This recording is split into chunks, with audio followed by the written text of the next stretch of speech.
I felt like if I'm peaceful, we're peaceful. Yeah. If I feel like I'm good, we're good. That's actually arrogant. Yeah. Yeah. Yeah. I was arrogant. No, I'm not. That's not. I'm just saying. Yeah, no, you're right. No, because we're two different people. Yeah. And so like I felt like, okay, if I feel this way, like maybe if I can get it off my chest and she can see where I'm coming from, we can be good. Yeah.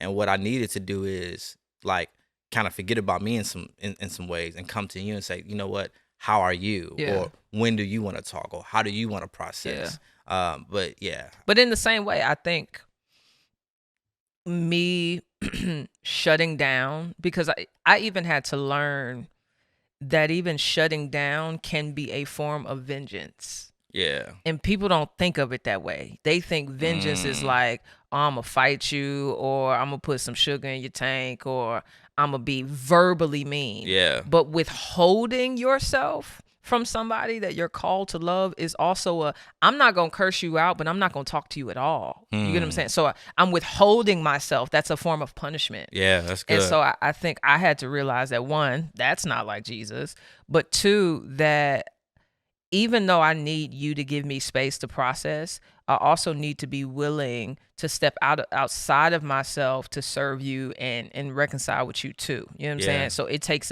a level of humility to say, like, Jackie, talk. Yeah. Talk it out. But I think you also being a secure person, because people who are afraid of conflict, what they're afraid of is also abandonment and rejection. And so I'm less likely to want to work through conflict if I don't believe that after we do it, you'll stay. Yeah. That you'll still love good. me, that you'll still care for me, that you'll still be there. And so I think the more secure you've become, the more willing I am to engage in very hard conversations. Yeah, because I think that's the balance, and that's the wrestle.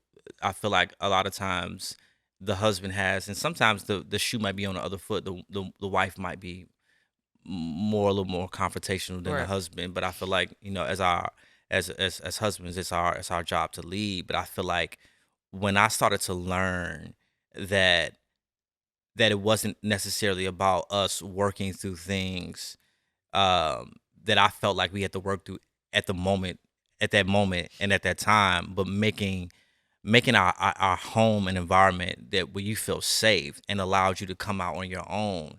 I felt like our communication and our conflict and how we resolved our conflict became better. Oh, huge. Because I think that's just the balance of one, the leader of the home. It's like, man, how can I create a space to allow this person to grow so they can want to like work through conflict with me in a way that feels safe and secure. And I didn't get that at first. I felt like, if we got a problem, let's just talk about it.